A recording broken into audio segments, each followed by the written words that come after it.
বাবার সামর্থ্য অনুযায়ী প্রত্যেক বাড়িতে তার মেয়ে কিন্তু তার বাড়ির রাজকন্যাই হয়। কেন বললাম কথাটা? চলো পুরো ভিডিওটা দেখতে থাকো। হে এভরিওয়ান, কেমন আছো সবাই? আশা করছি সবাই খুব ভালো আছো, আর আমিও খুব ভালো আছি। তোমাদের সাথে একটা ছোট্ট ভিডিও নিয়ে চলে এলাম। আশা করছি ভিডিওটা তোমাদের অনেক ভালো লাগবে। দেখো, এখানে আমি সন্ধ্যাবেলায় ফ্রুটস কুচাতে বসে পড়েছিলাম। হাজব্যান্ড কিছু ফ্রুটস নিয়ে এসেছিলো, আর এই চিকগুলো আমি যতবার খুলছিলাম ততবার কিন্তু আমার অনেক কিছু কথা মনে পড়ছিল। ফ্রুটসগুলো মানে যতবার এই প্যাকেটগুলো খুলছি, প্রত্যেকটা ফ্রুটস ছিল আমার মেয়ের পছন্দের। মানে ওর পাপা ঠিক মনে করে নিয়ে এসেছে যে মেয়ে কোন জিনিসগুলো খেতে পছন্দ করে, মানে কোন জিনিসগুলো খায়, সব কিছু মনে করে নিয়ে এসেছে। তাই তোমাদেরকে এই কথাটা বললাম। আর প্রত্যেকটা বাবা এমনই হয়, কারণ সে তার সাধ্য মতো চেষ্টা করে তার মেয়ের সব ইচ্ছে সব কিছু পূরণ করার। আর মানে এগুলো দেখে আমার নিজের বাবার কথা মনে হচ্ছিল। যদিও এত বছর বিয়ে হয়ে গেলেও যখনই বাবার বাড়ি যাই, মানে যখনই বাবাকে বলি যে এটা খাবো ওটা খাবো, বাবা ঠিক মানে নিয়ে চলে আসে, জানে যে আমি এটা খেতে পছন্দ করি।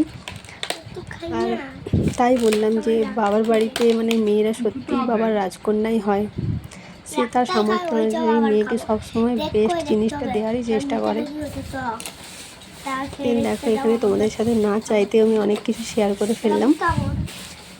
এখানে ফ্রুটসগুলো গোছানো কমপ্লিট হয়ে গেছে। দেন আমি এখানে একটা কলা খেয়ে নিয়েছিলাম,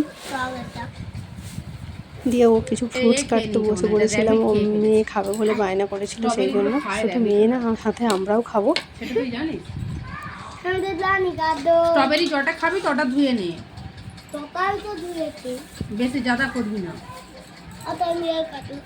ওয়াটারমেলন আগে গোয়াভাটা কেটে দিই, তারপর ওয়াটারমেলন। গোয়া অতবার দিচ্ছ?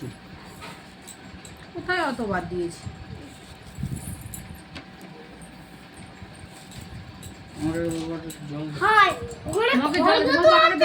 বাবু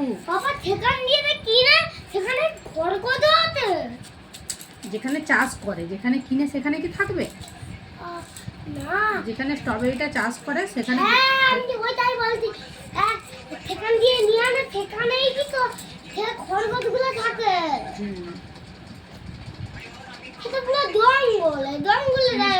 স্ট্রবেরি নেই।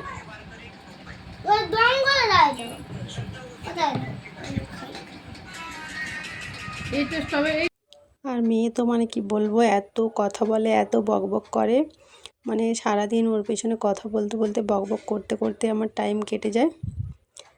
এখানে কিছু ফ্রুটস কাটা হয়েছিল, তারপর আমি এখানে ওয়াটারমেলনটা কাটছিলাম। আর মেয়ে মানে ওই ওয়াটারমেলন খেতে অনেক পছন্দ করে। ও জুস হোক বা এমনি কেটে দিই, সব রকমভাবে ও খেতে খুব পছন্দ করে। আর এই গরমকালটাতে মানে ওয়াটারমেলন খেতে এমনি নিজেদেরও তো খুবই ভালো লাগে, শুধু বাচ্চা না বড়দেরও বেশ ভালো লাগে। ঠান্ডা ঠান্ডা থাকে, বেশ খেতে অনেকটাই ভালো লাগে। আর সবাইকে বলবো, আমার এই ছোট্ট ছোট্ট ভিডিওগুলো যদি তোমাদের ভালো লাগে, সবাই কিন্তু প্লিজ একটা কমেন্ট করে যেও, লাইক করে দিও, তাহলে আরও ভিডিও করার উৎসাহটা বাড়বে। এদিকে দেখো, তোমাদের সাথে কথা বলতে বলতে ফ্রুটস কাটা কমপ্লিট। ভিডিওটা এইটুকুই ছিল। সবাই ভালো থাকবে, টাটা।